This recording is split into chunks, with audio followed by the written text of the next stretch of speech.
Que maravilha, que bênção do Senhor! Chegamos à última lição deste trimestre. Passamos por várias lições extraordinárias, fomos abençoados pelo Senhor.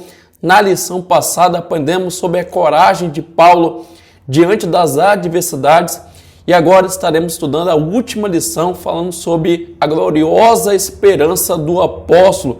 Que esperança é essa que é tão gloriosa, tão maravilhosa? Então eu convido a você a estudar esta última lição, a aprender as verdades que ainda temos a aprender nesta lição, que com certeza são verdades transformadoras. Você desde já é o meu convidado para no próximo trimestre aprender, estudar preciosas lições quanto à Bíblia Sagrada, a inerrância da Bíblia, a autoridade da Bíblia e outras lições mais que estaremos estudando e aprendendo. Então estaremos estudando lições maravilhosas que com certeza farão diferença na sua vida. Esta lição, então, a 13ª lição, ela vai nos mostrar a importância de não perder a esperança do céu em meio ao sofrimento e tribulação ou tribulações nesta terra. Com certeza, em dias caóticos, em dias difíceis, manter a esperança, estar ainda esperançoso é algo desafiante. Mas você e eu estamos convidados a permanecer firmes, confiando, esperando no Senhor e com certeza faremos isso com a graça e com a bênção de Deus. A esperança, então, é a fonte de força dos fiéis que se apegam no que Deus realizou em Cristo Jesus. Isto vamos aprender nesta lição e também na Bíblia Sagrada. Aquilo que Jesus fez por você, aquilo que Ele fez por mim, é a nossa garantia, é a nossa certeza que Ele de fato cumprirá todas as suas promessas que ainda estão por se cumprir. A nossa crença que Deus cumprirá, realizará as suas promessas, se baseia primeiramente na fé, na certeza que Jesus, conforme as Escrituras, Ele nasceu, morreu em nosso lugar, não somente morreu em nosso lugar, mas também ressuscitou. E por meio do Espírito Santo que está em nossa vida, nós temos a certeza que Deus está conosco, que Ele cumprirá a sua palavra. É a garantia que temos. E esta garantia e esta esperança, por meio do Espírito Santo, sem dúvida, renova as nossas forças dia após dia para perseverarmos até o fim, combatendo o bom combate. Nós não estamos apenas aguardando, esperando de braços cruzados, não. Nós estamos aguardando, enquanto se aguarda, estamos trabalhando, envolvidos no reino de Deus, compromissados com a sua obra. Então a grande questão é justamente essa: que combate que você está de fato combatendo? Qual é a tua real intenção neste combate? E o teu combate é por causa da sua igreja local? É por causa da sua denominação? Ou é por causa realmente do evangelho genuíno e ortodoxo de Cristo Jesus? Esse é o grande desafio. Combater, mas combater pela causa certa. Assim como Paulo, que reduziu seu corpo para não se perder no caminho, ter trabalhado em vão, nós precisamos analisar, refletir, se examinar constantemente se estamos de fato envolvidos na obra de Deus de uma forma maravilhosa, de uma forma que agrada ao nome do Senhor. Precisamos guardar em nossos corações a atitude que o apóstolo Paulo tinha diante do Senhor: gratidão e esperança. São dois termos, duas verdades que não pode faltar jamais no coração do fiel, no coração do servo do Senhor. Não só agradecer quando tudo vai bem ou quando aquilo que de fato você espera se realiza, mas agradecer a Deus que tudo que acontece na sua vida tem um propósito. Todas as coisas estão sujeitas ao poder de Deus. Deus é soberano. Ele nunca perdeu o controle e não perderá o controle de nada jamais. Então devemos ser gratos ao Senhor pelas bênçãos, pelos seus cuidados, pela sua soberania, até porque somos salvos pela misericórdia, pela bondade, não pelos nossos próprios méritos. E assim como Paulo, mesmo adiante das adversidades, Paulo estava esperançoso, Paulo tinha fé que mesmo que seu corpo físico se perdesse, mesmo que a morte física se achegasse, ele ainda tinha uma promessa de um tabernáculo, de um novo corpo, de uma bendita esperança, né, do retorno de Cristo para buscar a sua igreja. Então é sob esta finalidade, né, ser arrebatado, estar para sempre com o Senhor, é que devemos estar apegados, aguardando a mensagem bíblica que jamais pode faltar em nossos públicos. É sobre o arrebatamento, é sobre a volta de Cristo. Não por causa daquilo que está nos reservados nos céus, mas porque estaremos para sempre com o nosso Senhor e Salvador Jesus Cristo. A nossa real intenção, a nossa real vontade é estar quanto mais perto do nosso Senhor, adiante dele, assentados aos seus pés e vivendo diante dele por toda a eternidade.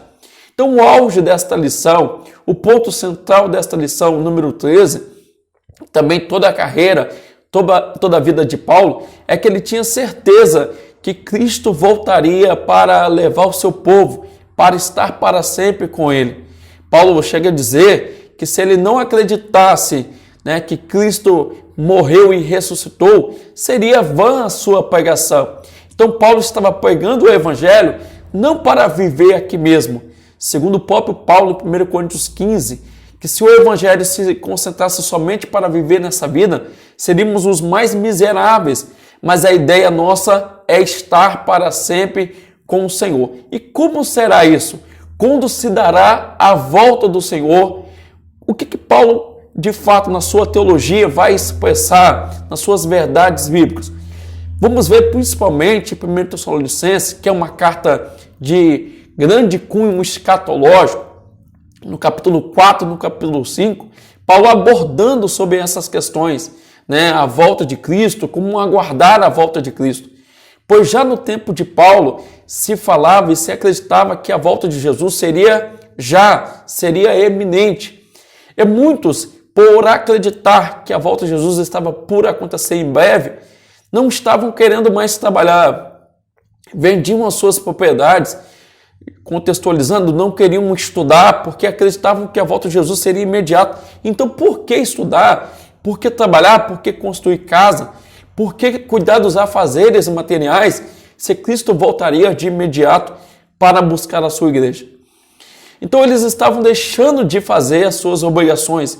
Ao mesmo tempo, eles estavam vendo os irmãos que aguardavam essa bendita esperança morrer. Então eles estavam desesperançosos, desmotivados.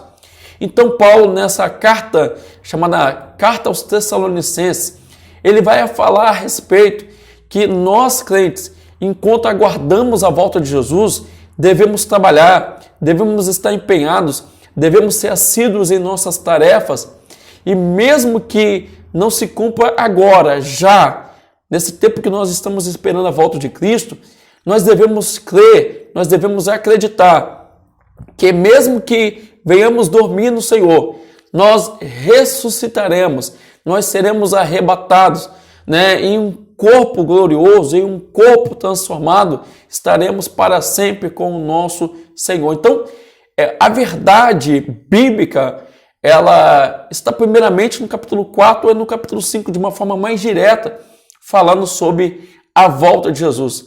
E aqui vale lembrar, escatologia não é somente uma matéria teológica de especulação, um objeto de estudo humano, não.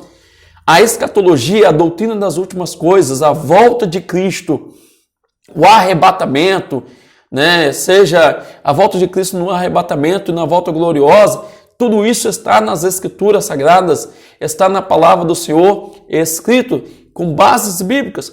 Logo, podemos dizer que Jesus voltará por uma segunda vez em duas fases. Em duas fases. A primeira será para a igreja, nas nuvens, onde a noiva do Cordeiro, a igreja do Senhor, se encontrará com ele nas nuvens. E esses textos que nós vamos estar abordando e falando a partir de agora estão 1 Tessalonicenses 4, 15 e 16, Apocalipse 1, versículo 7 e Apocalipse 19, 11 ao 16. esses versículos e outros mais vão nos deixar claro que Cristo virá pela segunda vez, porém em duas fases. Uma fase ele virá para a igreja, onde somente a igreja verá, e outra fase é onde ele virá, onde todos o verão, todo olho o verá.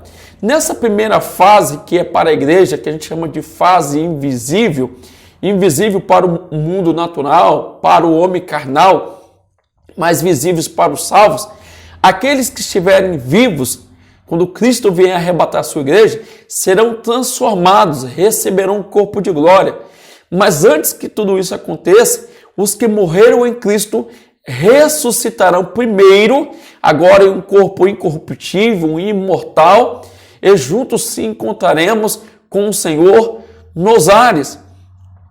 E a partir desse momento que se começará o período chamado tribulação ou a grande tribulação, a última semana de Daniel. Já na segunda fase da volta de Cristo, onde todo olho verá, conforme Apocalipse 1, versículo 7, será no final da grande tribulação, será no final dos 7 anos, porque 7 anos a igreja terá passado com Cristo nas bodas do Cordeiro, enquanto aqui na terra terá acontecido a grande tribulação. Então a igreja do Senhor não passará pela tribulação, não passará pela grande tribulação, mas Israel, o remanescente, aqueles que não foram arrebatados, com certeza passarão pela grande tribulação. Nesse período, o anticristo, não somente o seu espírito, mas o anticristo em si vai operar, vai se manifestar o falso profeta, e o diabo estará operando, acontecerá as taças, o derramar das taças, o tocar das trombetas, a abertura dos selos, mas tudo isso será no período chamado 7 anos, grande tribulação, e no final dos 7 anos, Cristo virá, para implantar o reino milenial, e o diabo será preso durante 1000 anos, Satanás será preso durante 1000 anos. Sobre a grande tribulação, conforme a Bíblia Sagrada, temos Apocalipse 3 e outras passagens mais, a igreja do Senhor não passará por esse juízo final, chamada grande tribulação, período das dores, o dia da ira do Senhor. A igreja do Senhor não passará, pois seremos retirados antes de começar este período onde o anticristo vai estabelecer o seu governo. Nós não estaremos mais aqui, conforme as Escrituras. Não estaremos. Então, a marca da besta, que tanto se fala quanto se pensa nos dias atuais, também será implantada nesses dias, nesses anos, nesse período de 7 anos. Então, a igreja do Senhor também não será alvo desse período. Então, nós estamos aguardando, não é a volta de Jesus após a grande tribulação. Nós estamos aguardando a volta de Jesus já. E quando a igreja for arrebatada, que começará este período da grande tribulação. A igreja do Senhor precisa voltar com a mensagem bíblica, com as mensagens nos seus púlpitos, pregando que Cristo vem, pois ele virá para buscar a sua igreja, como o ladrão que vem à noite, onde ninguém se espera, em um tempo onde as pessoas estejam desapercebidas, ele virá para arrebatar a sua igreja. Pois há uma promessa a se cumprir e Deus vela por sua palavra para cumprir. E com certeza para alguns, conforme Pedro mesmo relata na sua carta, parece que Cristo não vai mais cumprir, então já é tardia. Não, mas não, pelo contrário, é o que Pedro afirma. Ele é longânimo, não querendo que ninguém se perca, mas que todos venham ao conhecimento da verdade. Então nós podemos aguardar com muita fé, com muita alegria no coração, assim como Paulo, que Cristo vem, que ele há de arrebatar a sua igreja. Precisamos ter atitude como o de Jó, mesmo diante do sofrimento. Eu sei que o meu Redentor vive, ou seja, ele há de vir, ele há de voltar, porque ele tem condições de cumprir a sua palavra. Então esta última lição, ela vem alertar, ela vem nos relembrar, ela vem nos confortar, ela vem nos impulsionar para crer e continuar crendo na bendita esperança, na gloriosa esperança que é um dia sermos arrebatados e estarmos para sempre com o nosso Senhor. Mas é como Paulo ensina a igreja de Tessalônica: enquanto aguardamos, façamos a obra enquanto é dia, pois a noite vem em que não podemos mais trabalhar. Meu querido irmão, minha querida irmã, que estas palavras de Deus, na palavra do Senhor, escritas pelo apóstolo Paulo, escritas pelos grandes evangelistas, pelos grandes profetas, possam encher o seu coração de alegria e de esperança que Ele vem. Todas essas coisas que hoje nos sobrevêm hão de passar, mas as promessas do Senhor, as palavras do Senhor não passarão, pois Ele vela por sua palavra para cumprir. Eu só tenho a agradecer a Deus por esse período que estivemos aqui, estudando, aprendendo a preciosa palavra do Senhor. E continuaremos juntos aqui, se assim o Senhor nos permitir, e não voltar antes para buscar a sua igreja. Pois se Ele vier hoje, a minha esperança e a minha vontade é estar para sempre com o Senhor, hoje, agora, neste momento, pois os sinais apontam que a volta do Senhor está mais perto do que nunca. Mas se Ele não voltar hoje, continuaremos juntos, meditando na palavra do Senhor, estudando a palavra do Senhor, estudando aqui as lições bíblicas e com certeza aguardando a volta do Senhor, pois esta esperança é gloriosa e não pode faltar em nosso coração. Então, eu desejo aqui sobre a tua vida bênçãos do Senhor, que a salvação do Senhor venha alcançar toda a sua casa e que cada vez mais haja em nosso coração gratidão por servir um Deus tão maravilhoso, tão glorioso. Não deixe de estar na sua igreja, cultuando, louvando ao nome do Senhor, aprendendo com seus professores as lições bíblicas, levando outros para a escola dominical, para que juntos possamos estudar a palavra do Senhor e pregar o evangelho do Senhor a toda a criatura, pois este é o nosso papel, o nosso dever, pregar o evangelho em tempo e fora de tempo. Que Deus te abençoe a sua vida, em nome de Jesus.